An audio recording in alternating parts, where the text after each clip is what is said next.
I love a good coffee in the morning, don't you?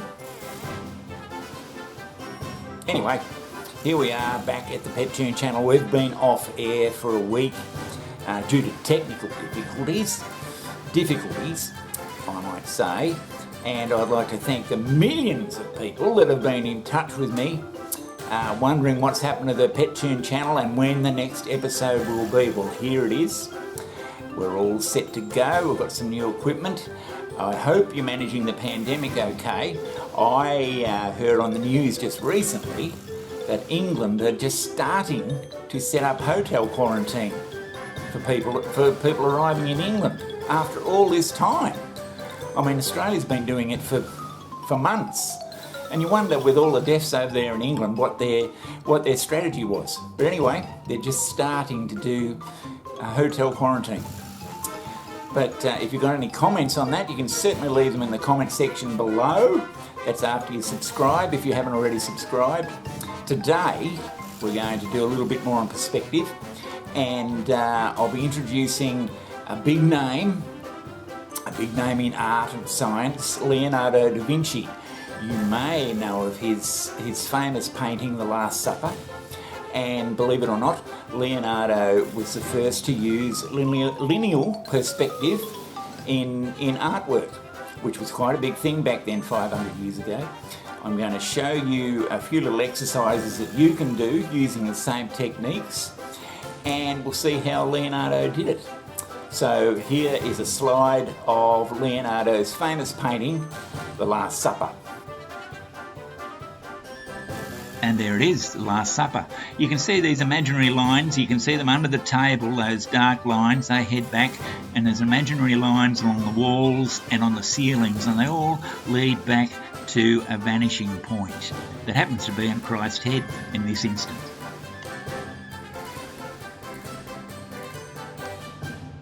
And this is a little bit more clearer.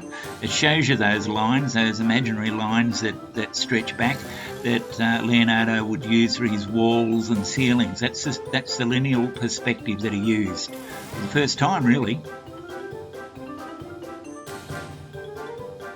And from Leonardo da Vinci to Johnni Phillips, bit of a jump there, but you can see with the rails I've got here in this picture I've done for the children's book Sally and the Mighty Raj.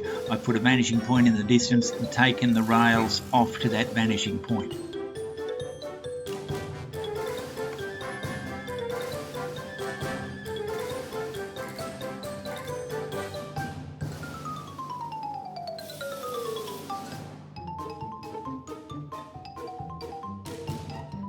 And here doing a simple fence in the same manner. I've got one single vanishing point, and I've drawn some posts, and I'm filling in the railings.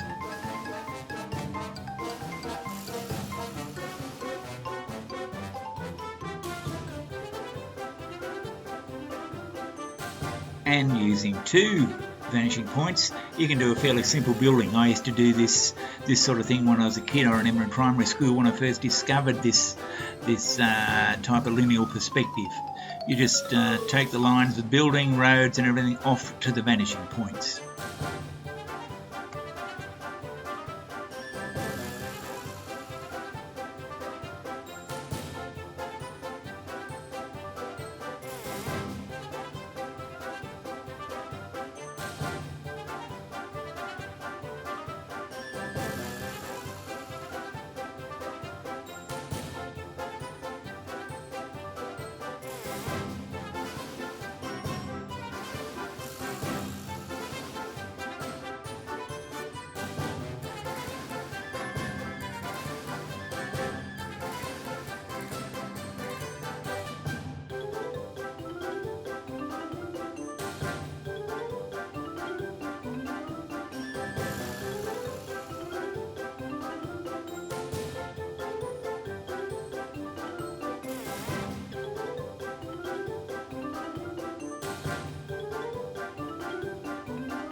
Here I'm drawing an old style cartoon car using two vanishing points, and you can see how it makes it look more realistic, even if it is a cartoon car.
Well, there you go.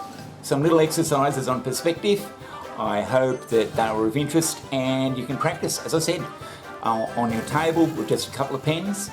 The sketches I do are just off the cuff, really. I could show you and probably do some very detailed sketches of automobiles and that sort of thing, but that's not the purpose of this exercise, to show how wonderful I may or may not be able to draw. It's just to show you what can be done with simple pen and paper. Now, don't forget that I do pet toons. What's a pet toon, you may ask? I happen to have one here. These are cartoons about instances or events that may have happened with you and your pet, whether it be something funny, something a little bit poignant. It doesn't have to be an animal that's still with us. It can be 50 years ago, it can be a goldfish, it can be a cat, it can be a dog. It can be any pet, horse, whatever. If you want to contact me about getting a pet toon done, you can contact me on the box below there, and we can certainly discuss any needs you might have or thoughts you might have about doing a pet toon. It's supposed to be amusing and a colourful way of remembering your pet. Now, until next time, that's all from me here at the Pet Toon channel. So have a nice day, and I'll see you next time.